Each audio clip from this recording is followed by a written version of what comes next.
This is an ongoing saga. The farms were being inspected, obviously, each year by the Department of Agriculture, Food and Marine, their engineering inspectors this year. And it became apparent that the farms were mostly overstocked. Obviously, there was something trying to be, seen there that, maybe they shouldn't have had as many fish. And we do now know subsequently that, they were overstocked. Hello and welcome to the Ireland on the Fly podcast about the people and places of fly fishing in Ireland.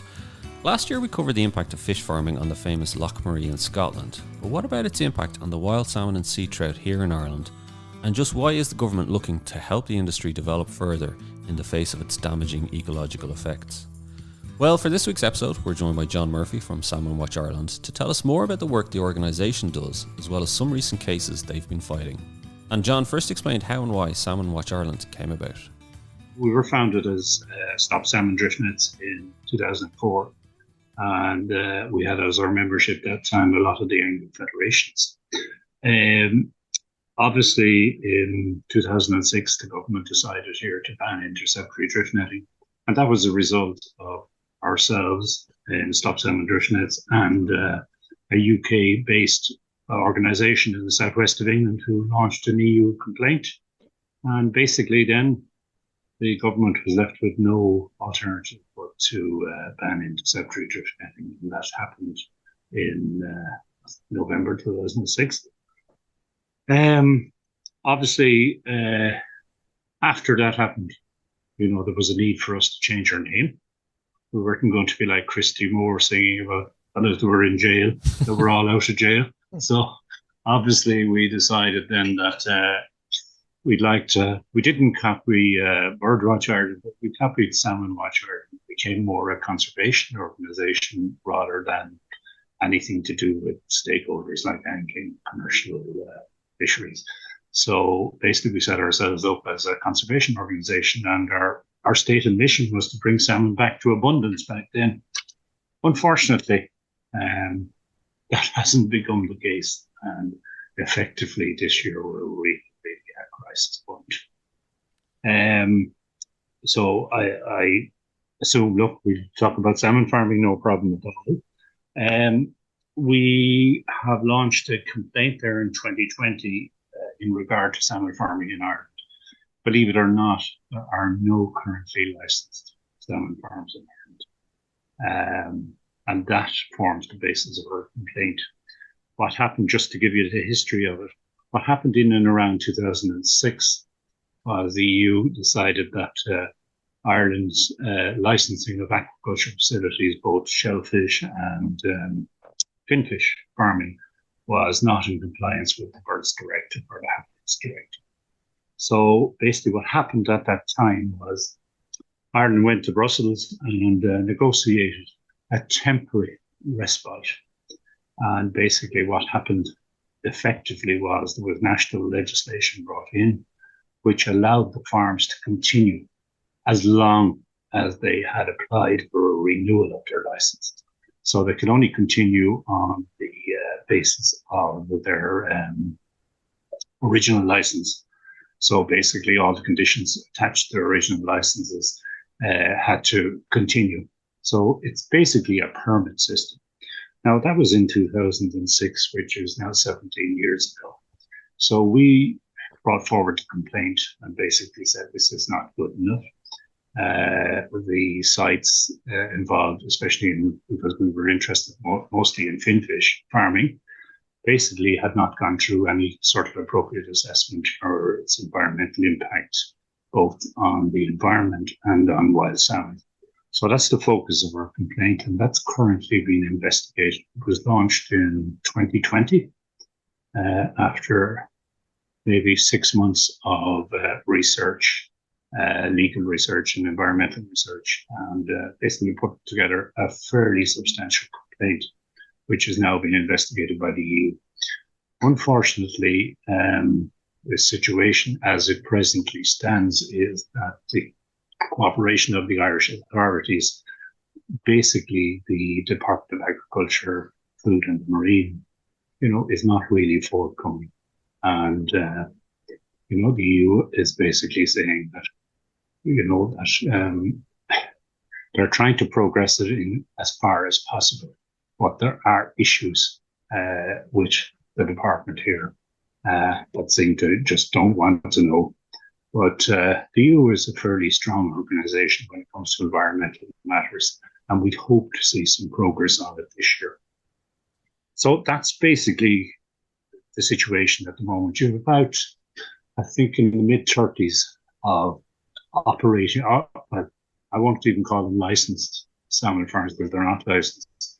You have about 30 to 35 farms operational, but in any given year, there can only be maybe 10, 11 farms operating in the country because of issues with environmental factors.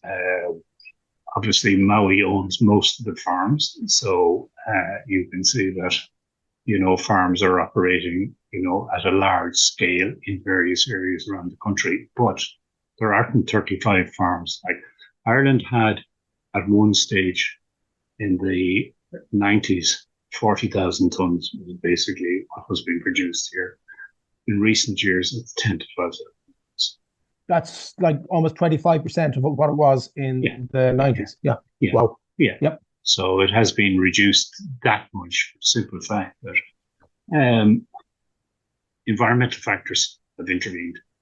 The ocean is getting a bit warmer here. You have problems now with obviously sea lice, which you always had, but you also have problems with disease, and you also have problems with amoebic gill disease, which is, seems to have appeared in Ireland. It was very, very sparse up till around 2008-9, but it appeared here in the southwest and spread all over Ireland and all over Scotland. That originated in Tasmania. It wasn't brought by the farms, but it's kind of a focus maybe on warming ocean, that this causative agent, which is an amoeba, basically has become endemic in Irish waters. And what's happening on the farms now is that they have become a reservoir for AGD. We are currently pursuing a line with Inland Fisheries Ireland and the department in relation to the spread of AGD into wild fish. And you're probably familiar with NASCO. There's an annual progress report, and there's an aquaculture section in that. And in recent years now, the part that the Marine Institute writes, or the Department of Agriculture writes, is the aquaculture part. And they have sort of alerted NASCO to the fact that salmon smolts migrating to sea may be affected by AGD in areas that AGD is present. Now, AGD is present all over Ireland and is hugely problematic for the industry. The only treatment for this is freshwater treatments or hydrogen peroxide.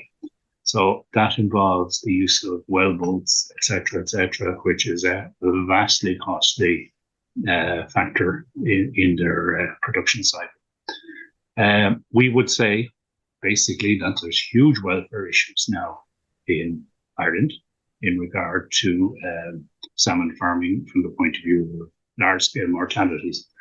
There's a lot of issues in Scotland. I think the issues here are worse. The only issue we would have is that maybe it's not on the same scale, because we don't have the same scale of salmon farming here in this country. Like Scotland is producing 250,000 tons of salmon. We're producing 10,000 tons. The situation here, like what we really suggest is that, okay, we're against salmon farming anyway, open cage salmon farming anyway, but in effect, what has happened with climate and warming waters here is that, from a welfare point of view, we really, really can't be having mortality percentages like you're having at the moment. Like I'm living right beside Kenmare Bay here. 2 farms that are here in Kenmare Bay near Waterville effectively have had up to 45% on occasion of their fish dying, which is a huge, huge issue. So what's the future for salmon farming in Ireland? I think salmon farming has no future. We would suggest that, okay, its impact on wild salmon and sea trout is drastic. We would suggest that as a welfare issue, which we haven't been involved in before. I mean, it is disgraceful that these animals are put through that process of being reared at sea in an environment which the farmers can't control. You have AGD, but what you have now with a warming ocean is you have increased phytoplankton blooms, which are harmful and they can be toxic to the fish. You have jellyfish blooms, which is ongoing nearly winter and summer around here. So the fish are just being basically wiped out in those farms. So from the welfare point of view, they shouldn't exist in our oceans here or anywhere for the future. But from the point of view of wild salmon and sea trout, their impact is enormous. And yet, John, the Department of Agriculture, Food and the Marine under Charlie McConalogue would disagree, and they're all for trying to develop more of this. Absolutely. And you did an FOI request that showed and highlighted the disagreement that's going on between his department and Eamon Ryan's Department of the Environment. So, because on the one hand, and we've spoken about this before, Tom, on our podcast, is you have Inland Fisheries Ireland, Department of the Environment, who are looking at obviously the ecological consequences and damage that's been done from fish farming. You have, on the other hand, Charlie McConalogue's department, where they're relying on a Marine Institute paper that's been pretty much discredited. It's probably about 10, 12 years old. Yeah, I'm well aware of them. Which is pretty much discredited, and yet, because it suits them, they're choosing to rely on this, and they're using this as the basis for why the government should keep pursuing this policy. Absolutely. This all sort of dovetails back into the complaint to Europe. If you have an understanding of appropriate assessment, there is case law there basically that says, the science must be, believable for the start. But secondly, how would I say, where you have a dispute between two scientific organizations, there has to be certainty. So going forward, like the permissions that are there are eventually under the Habitats Directive going to have to be appropriately assessed, especially in bays which have special areas of conservation or have salmonid rivers near those bays. That's going to have to be appropriately assessed. And there is case law to say now, basically, that if there's any dispute, the government department or whoever is issuing the license should not issue such a license. So I think the Department of Agriculture are quite afraid of this situation. And that is why you have this Irish legislation which has been relied on to continue the farms. Just to go back on that point, when that legislation was agreed with the EU, this is part of our complaint, they were to be on the conditions that the license held in its original format, but that hasn't happened. Many of the licenses have been amended, which we consider to be illegal, and we're just waiting for the EU now to consider whether that is illegal or not. But that is what has happened, and over the years, basically, some of the salmon farms, like one salmon farm here across from me, and I'll talk about Danish and now Inishfellard, which is in Kenmare Bay. They've been effectively allowed double their stocking of smolts. And it all came down to a legal point where the department suggested that their legal advice was that Maui didn't have to stick to 400,000 smolts because Maui said they're not smolts, they're post-smolts. This is the ridiculous situation that we find ourselves in. There was no legal definition of what a salmon smolt is. That sounds ridiculous to us, but that is what their legal interpretation was. But in Danish, which is very, very close to here for me, in a previous iteration of my life, I managed waterfowl fisheries development group for approximately 8 to 9 years.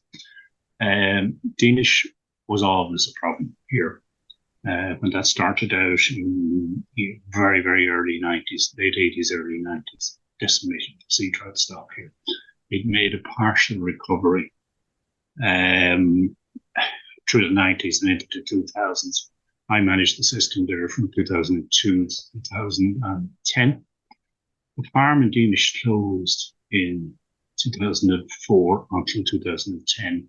And in Shinar did the same thing. They basically went out of business. They went nearly insolvent.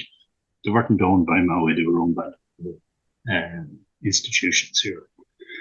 So effectively what happened that time when, and like we saw it in our own eyes, what happened that time is the population of sea trout recovered substantially, and its makeup, what I call its makeup, is that we had, during its closure period, we had the usual finnock. We had 1 pound sea trout, 2, 3, 4, up to 15 pound sea trout spawning on the spawning beds. So it just showed that the population was able to repair itself once those farms were closed. So there is a direct link. Since 2010, the farms reopened under Maui's ownership, and the stock of sea trout, as you all know, has absolutely and utterly collapsed. There is no tourism angle here now, except for maybe salmon in the spring and a bit of grilse fishing in the summer. But there is no interest from outside, the local area. There are no anglers coming here. It has decimated the local angling business, and we are putting that down to those 2 salmon farms. Unfortunately, the only way you're going to be able to prove that is if the 2 of them close. And, that's that's what we're aiming for, because open cage salmon farming is drastically problematic for sea trout populations and salmon populations, but really, really it does affect sea trout, because sea trout are a nearshore species. They hang around Kinmare Bay, Banascadus Bay, the various areas in here in Kinmare Bay. They're, having sea lice problems all winter, disease problems all winter. It's, it's really, really problematic for sea trout, and as well as salmon. It's just the thing I want to say there, John, and before we move on any further, were there any other branch of agriculture where there was a 45% mortality rate in their farming? Would it be supported by the Department of Agriculture? But I don't think it could be.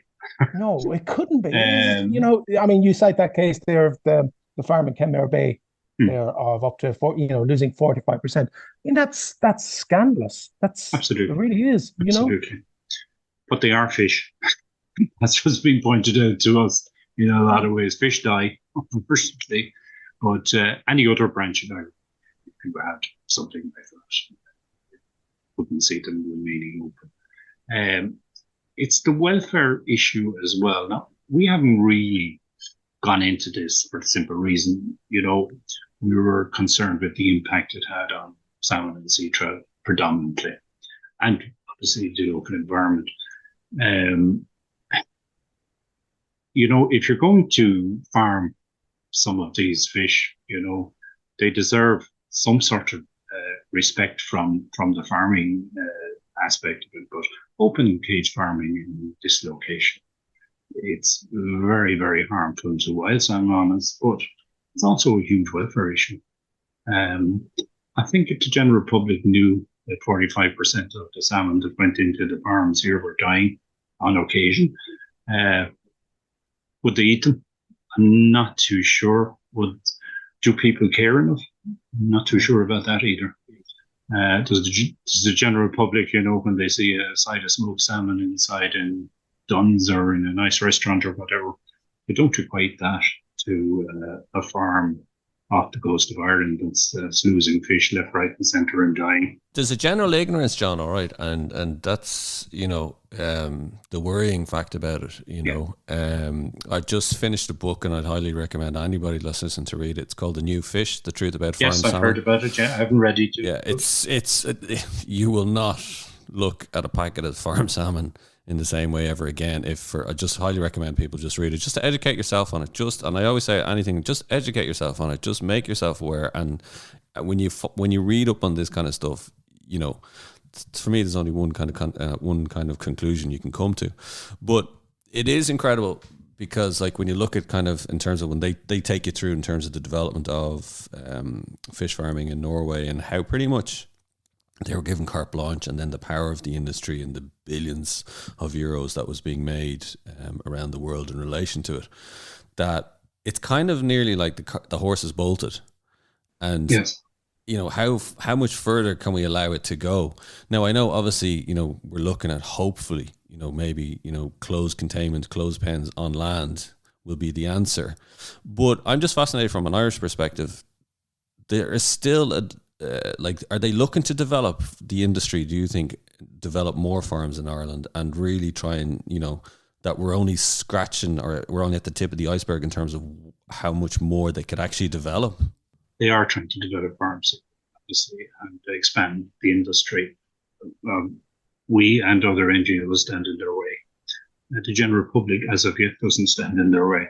It's not a political hot issue for anybody. Like, we're completely apolitical, but the green agenda, not even talking about a green party, there needs to be a green agenda in government from the point of view of the environment anyway. But we went into trouble there a number of years ago. I think it was the last one before COVID, 2019. We brought over the lead researcher from Norway into closed containment. Now she works for the salmon farming industry and works for the Norwegian government. We brought her over specifically to see what was happening with closed containment and what they were thinking about in Norway. Now, what they were thinking about in Norway would not be acceptable here, to us anyway. Basically, what they're trying to do in Norway is quadruple the production of farm salmon. It's already 1.3 million tons. You can just imagine but how they're going to do that is they are going to use recirculation systems on land for the production of smolts, bigger smolts. They're going to use semi-closed containment at sea, but they're going to finish the fish off in open cage farms.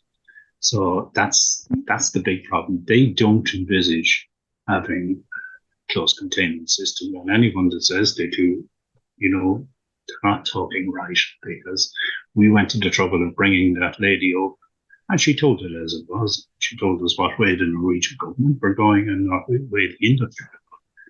Now, there are environmental factors which have arrived on the doorstep in Norway in relation to AGD again, in relation to warming ocean and sea lice problems.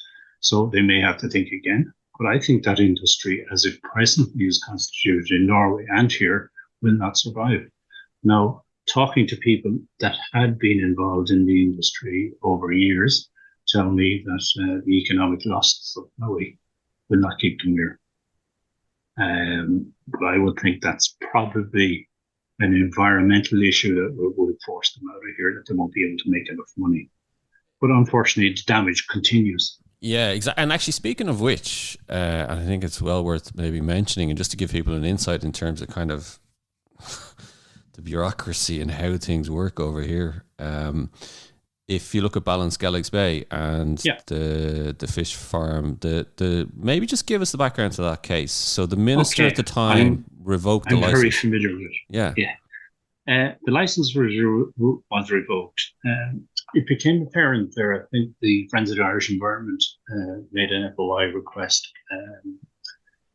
concerning fish farming in Kenmare Bay and various other places, and they got the minutes of various emails and various meetings that happened between the department. This is an ongoing saga.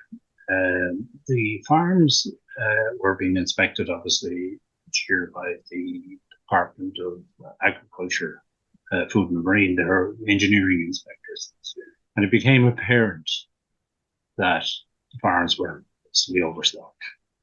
Obviously, there was something trying to be, seen there that, maybe they shouldn't have had as many fish. And we do now know subsequently that, yeah, they were overstocked. What happened basically in Ballinskelligs, there's a peculiar thing happened in Ballinskelligs, and this goes back to our complaint. In and around 2010-11, Maui applied for a trial license in Danish Island. And basically, they submitted that they should be allowed to stock 800,000 fish, as their license permitted them to stock 400,000 fish per annum. No, their license doesn't permit them. It was 400,000 per cycle.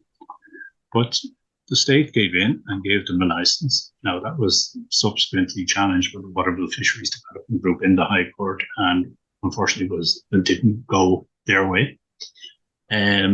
Basically, what happened then, they were allowed stock in 2013, 800,000 fish instead of the 400,000 that were normally stocked there.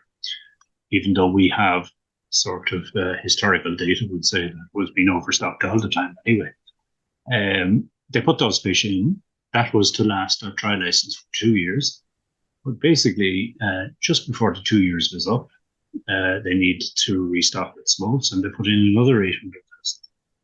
So the department basically said to them, "Wait, you can't do this." And that's where the whole thing started off. And basically, the department investigated the matter. What they decided to challenge Maui on, there was a condition in the license that we're only allowed to harvest 500 tons per year. And they basically caught them on the fact that they had harvested something like 1,600 tons or whatever in a year or in a cycle. So they caught them on that, and they basically said, "We're going to withdraw your permission here." And basically what happened after that happened in April 2019. We were all very excited about it. Because this was the first time as well the government had ever revoked the license. Yes. So people thought, great, this is the start now. They're going to come down hard. The regulations are going to kick in. Happy days. Well, yeah. Okay. But there is an appeal mechanism. Yeah. Which, okay, I suppose legally has to be seen to be some way fair. So what happened then was Maui went into the High Court, and at the same time went to the Agriculture License Appeal Board. So basically what happened in the High Court was the judge turned around to them and said, "Well, you haven't exhausted all the avenues open to you legally wise, so you must go back to ALAB." So that case is adjourned at the moment. So it was sent into ALAB in 2019, the appeal. We made fairly robust and substantial submissions in regard to it. Obviously congratulating the minister for making the proper decision to close the place. And that's still ongoing. And that is ongoing now since April 2019, which means next year it'll be 5 years. 5 years. Now, one thing... In the intervening period, John, they're still allowed to continue? Absolutely. No, they are stocking only 400,000 fish, which shows it's too many anyway. We don't want any of them stocked there. Mm. But in effect, they are continuing unhindered. So this appeal has been going into its it'll be 5 years. Now, just to put you in the picture there, during the High Court case in Bantry Bay, regarding Bantry Bay, we did see the judge basically saying, how does it take a body 5, 6, well, in the case of Bantry Bay, it was 8 years, I think, to make up their mind. So this would appear to us to be very straightforward. Maui are claiming the minister doesn't have the power to basically take away their right to continue agriculture at that site. ALAB, I would believe, have, all they have to do in the appeal is say whether the minister had the right to do it or not. They shouldn't be trying to make excuses for it. They obviously overstocked and overharvested. They broke the conditions of their license, and it's the end of it. No, there is no graduated penalties. It's either shut the place down or not. So we would have assumed that Maui would, or that ALAB would just discuss it and say, well, yeah, we're going to side with the minister, and let Maui go back into the High Court and legally challenge it if they want, which we would obviously join as a notice party. But that hasn't happened as yet. It has been basically delayed over and over again, and the most recent delay would be until next, I think, December. So, it's quite frustrating for us. Meanwhile, the fishery and water bill is just, it is going and going and gone.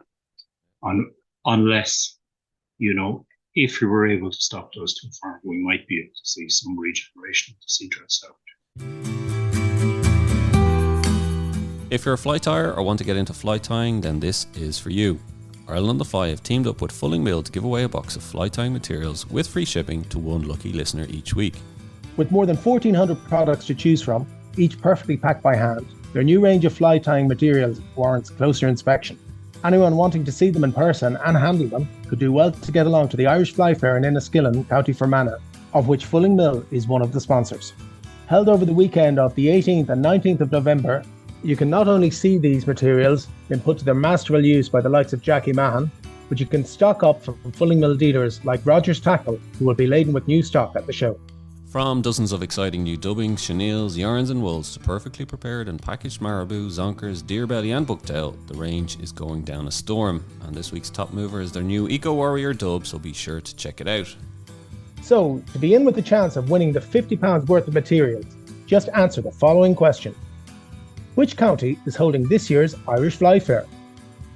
Email your answer to info@irelandonthefly.com and we will announce the winner on next week's show. And congrats to Ian Howard, who is the latest winner, and also to Seamus Nee and Phil Blake, who won the Davy MacPhail flies. Ian will be in touch. And that's it for anybody that's fished Curragh or knows of Curragh's history and reputation. Like you said, it's gone in terms of the fishing there. And there's the livelihoods there, there's the angling tourism, and let's remind people, the license was revoked 5 years ago. Was it 4 or 5 years ago? We won't call it a license. It's not a license. the piece of paper that was signed. Well, the permission. The permission. Was basically withdrawn from. And it's just, it continues to this day. We are trying to, under freedom of information, get minutes of the meetings of ALAB meetings, but they won't give them to you until the determination is made. And is there nothing, John, in their statutes in terms of timelines, in terms of... There is, and that came up in the High Court as well. They're supposed to, is it something like 2 months or 3 months or 4 months or something like that? I can't exactly remember the time frame that they're supposed to make a deliberation on. But not strictly adhere to then, is it? No, but they have the right to basically delay it as long as they inform everybody that they want to delay it. And, the old chestnut comes there, they haven't enough information to make a decision or a determination. It continues and will continue. Now, the farms here this year, I would think, and all around Ireland, would have been in a lot of trouble. From ocean temperatures, jellyfish, algal blooms, AGD, sea lice, everything was a perfect storm for them this year. So maybe, that it is time. Funnily enough, in the draft aquaculture plan going forward by the government, which we made a submission to, there is a number of things in it that would demonstrate that maybe there is a change in attitude in regard to basically say that a lot of the bays in the west of Ireland are not suitable for finfish aquaculture anymore due to a warming ocean. So that's an admission one way or another. But whether it leads to anything is another problem. Our biggest asset at the moment is inland fisheries Ireland. For the simple reason their science is really robust. And it does show that there is, in certain years, there is a catastrophic problem for salmon. The reason everyone is focused on salmon from a legal point of view, salmon is an annex species, sea trout or not. It's an annex species in the Habitats Directive. So the EU doesn't really have any interest in sea trout because they are effectively brown trout, which have a different life cycle, that they go to sea rather than stay in your nice lakes up in the west of Ireland. But they're not thought to be threatened. So sea trout don't have any legal standing in regards to habitats. So that's why, we have to focus. If it was just sea trout, I think we would be able to really, hammer them one way or another. But the science from IFI is very, very robust and good. And we would hope to basically say, once there's controversy between the two, I don't think the state would be legally able to issue renewal licenses, especially in areas which are near salmonid SACs. And I think there's somewhere in the region of 30 rivers nominated around the country, which are salmon SACs. What about the one that they're proposing, John, the Ballinkill off Cleggan, Connemara? Yeah. What's the latest with that? Because they do want to develop, 22 cage fish farm? Yeah, absolutely. And the latest of it, you see, none of those have gone to public consultation. What happens first is the operator, like Maui, decides they're going to apply for that farm, and it goes to statutory consultees first, which would be Inland Fisheries Ireland, Marine Institute, various other TASCA nominated boards. Then it has to go to public consultation. None of them have gone to public consultation. And I would suspect the reason is that they are legally challenged by groups like ours and other NGOs. They don't want to end up in the High Court because, if one fell, if a license was to be given in Ballinkill Bay and it was brought to the High Court, and the High Court judge turned around and said, there is controversy here over the science between government bodies, so effectively you shouldn't have given them a license. So I think they're afraid of that. And we've been in consultation with Inland Fisheries Ireland and various people like that, and we know their science is robust and good and much better than what emanated from the Marine Institute. Marine Institute science is now very, very old. Oh, it's discredited, isn't it? Yes. I would say, we would like to say it's discredited. But look, even effectively, I've done a lot of study on this matter, even their own science does indicate a 12.5% reduction in salmon returning in their pays. They can't get away from that. The IFI research would say in certain years, there's a difference. If a bay is fallowed and there's no fish in it, you don't have a sea lice problem.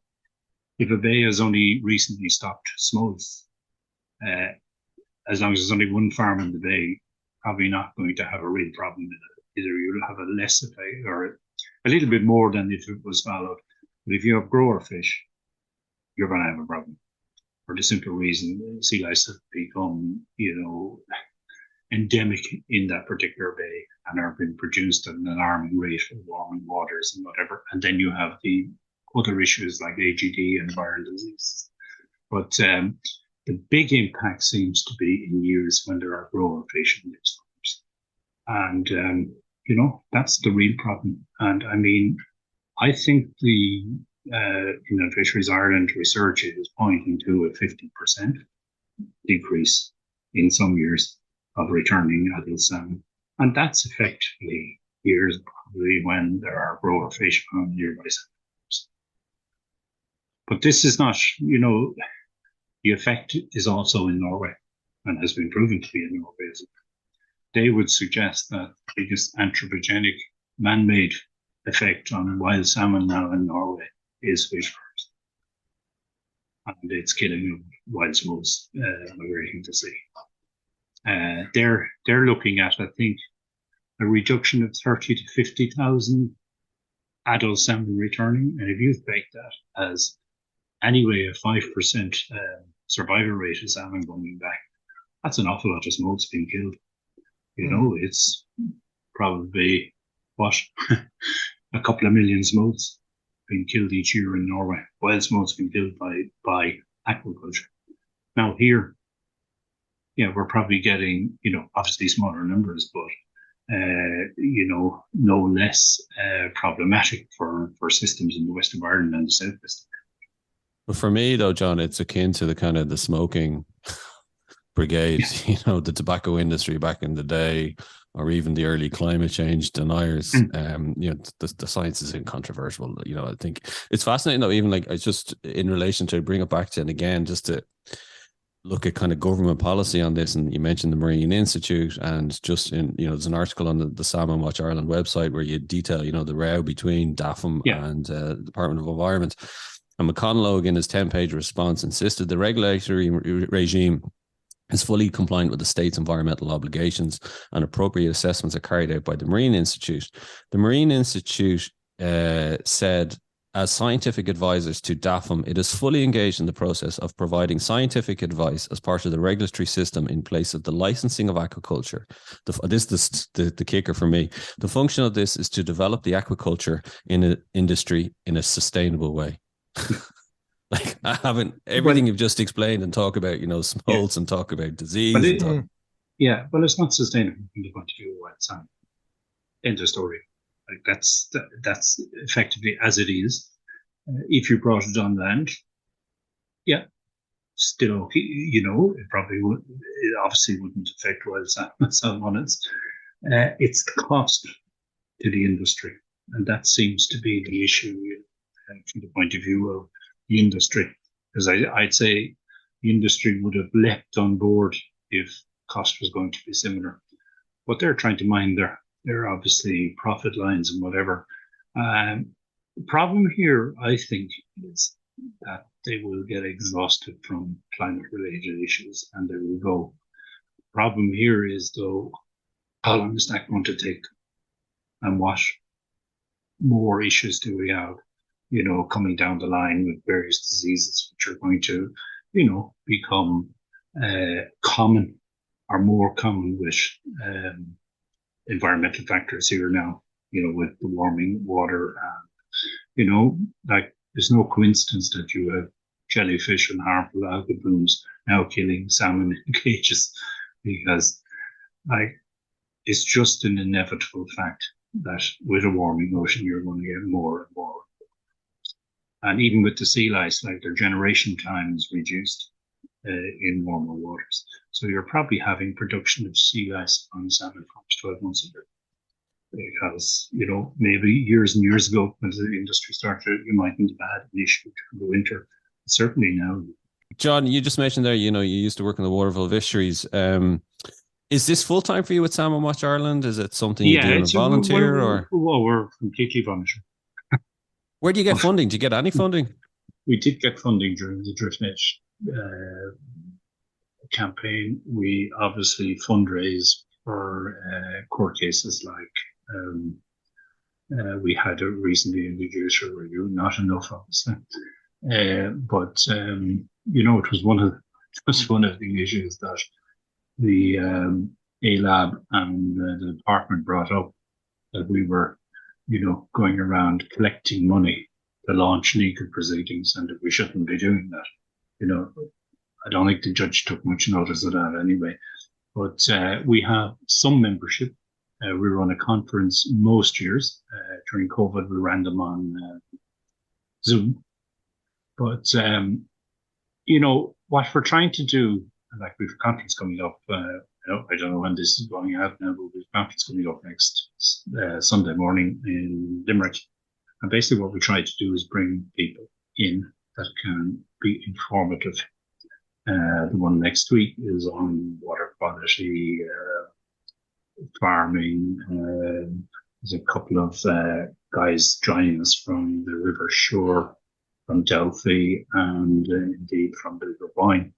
And they'll be giving their ideas on how they have try to help salmon, because to be completely honest, we're in a crisis mode now. We are really, really, I live beside 2 or 3 spade systems here, and I can tell you for sure, I do a lot of fishing here, but we had the water, we had everything this year, but we had no fish. Very, very, very few fish. So it seems to have fallen off. The one thing I would say, we're at this, we'll be formed now 20 years next year. One thing I will say, that I attended the South Sea conference in France, and it basically looked at all the results from the South Sea project in the North Atlantic. And basically one scientist stood up and said, within 30 years, he said, you could have a situation where salmon will be a curiosity in Ireland. And he was basing on that predominantly climate. Now, what's happening to salmon at sea? There's obviously things happening in freshwater. There's obviously increased predation. One of the big issues I see is our weather patterns that we're getting, and the smolts we're going to see. Invariably, a lot of years we have drought during April, May. A lot of the smolts are going to be predated in those years. When we have water, a lot of more smolts get to sea. What's happening in the ocean? Is there massive bycatch? There's huge changes in the ocean. The ocean is a huge place, but the huge changes with pelagic fishing fleets, there's huge changes with mackerel biomass and mackerel distribution in the Norwegian Sea westwards. Is there a directed illegal fishery against salmon? Who knows? The technology is there to do it. You would think that they would appear somewhere on the market. People would be able to see salmon in those numbers. So a lot of theories about 2020, when we did appear to get an upsurge in salmon here in this country and all around the North Atlantic. Was that because there weren't as many boats at sea, or was it some other aspect of maybe we don't understand about the ecosystem? Maybe the ocean was a bit colder. The one thing I would say is that in relation to 2020, most of the salmon that I saw were extremely well conditioned and fed. So that would point towards maybe better conditions at sea, but who knows? Certainly in the last 2 years, I haven't seen the figures for the salmon counters this year. But I would assume they're abysmally low. What happens in the future? Are we going to have a rebound next year? Who knows? But this is not an Irish problem. This is a problem for the UK, Ireland, Norway, even Iceland this year. So it points to a problem in the ocean, whether that's man-made from the point of view of bycatch or illegal fisheries, or whether it's some ecosystem change that is ongoing and maybe an abrupt shift in various things. But I go back to that guy in La Rochelle, and he basically said, look, if things continue as they are, salmon will be a curiosity. How you fix that, if it's a natural occurrence or caused by climate, you can't fix it. If it's a man-made thing, you could possibly fix it. Well, I get the sense from talking to John is you kind of get the sense, correct me if I'm wrong, is that you think maybe the industry, it's not going to develop as much, or maybe there's a bit of a sea change in attitude towards fish farming in Ireland, and whether it's a cost issue for the companies or whether it's, the influence of kind of the green agenda here that will actually, enforce change. But if there is some kind of light at the end of the tunnel, I bring it back to maybe, I think it was a point you made earlier, is might be too late. From the point of view of salmon, it could well be. But we must try. And that's, the basis of the conference this week coming is, to inform people what you can do within river systems. But is it too late? Was your initial question. It could well be. But we have a duty of care, our motto was to bring salmon back to abundance. I think our motto now should really be to make sure they survive somewhere or another for the next generation of people. And one of the issues there that we have now in the upcoming conference as well is it's the greying of the population that care about them. Most of us are my age or older. We have a few younger members on the board, but you can see that the interest among young people from the point of view of angling and various things like that is way, way down. The amount of people interested in conservation certainly is a way down as well. Well, we've discussed this before on numerous occasions, and I think, and we've discussed, we won't get into the demographics of anglers, John, but I think one thing, and you've mentioned it here, and we've mentioned it before regard to this, is regards, and that was the word sustainability. Yeah. And that's going to be huge. Whatever about the people you have at the conference, maybe an older age, but younger people and all people are concerned about the sustainability of any, should we say, industry at the moment. And I think that's going to be a crucial point for us in getting that across to people with regards to what is wrong with finfish farming. Oh, yeah, absolutely. Yeah. But I mean, going back, the demographics of the thing, we have a number of groups presenting at the conference. They're all getting on a bit, as the man says, but it's volunteerism on their behalf. That they're raking gravel, they're cutting back bushes, they're planting trees and whatever. A lot of this. Okay, there is help from the financial point of view, and the Law Pro and IFI do provide some funds, which can be problematic to get your hands on them, in the long run. But it's the volunteer groups and volunteer anglers and people that really care about fisheries. There is a problem with salmon management in the country, and there is a problem with various river catchments. Effectively, in a lot of river catchments, there is no management. Now, whether the state should be actively managing river systems, I'm not too sure. Whether money should be provided. Like a river like the Munster Blackwater, there really isn't any centralized management of that. But what I've always called it was, we probably need a river champion for each river, or each large river in the country. Someone that their mission in life is to look after water quality first, but effectively the fish life in those rivers, and to alert people to any adverse developments that are occurring in the river. I mean, there are a lot of groups, a lot of government groups trying to look after water quality now. But I think really people on the ground, I know from my own time in water, I spent probably 7 days a week in the catchment. And it was the presence of a person there that cared about it, that you basically were there to look after the place. You basically got the local community on your side. You got cooperation. You went to the extent that, people going to do something with the river would nearly come and ask you whether that would be okay. Now, of course, nowadays, a lot of these things that even I did in the river, you couldn't do, because you'd have to have all sorts of studies done before you've done these. Now, they are certainly necessary in certain situations. It's probably a bit overly policed now, and some of the conservation workings that volunteer groups do, they should be congratulated for any obstacles being put in their way. Yeah, well, we've always said it's always been the volunteers, it's been the anglers who are the custodians as well. We always say, in terms of that, they're the ones looking out for it. I think of the Dodder, people like Ned Cusack, what they did with the Dodder, and they empowered local people to do it. But it takes the one or two to kind of lead the way, I think.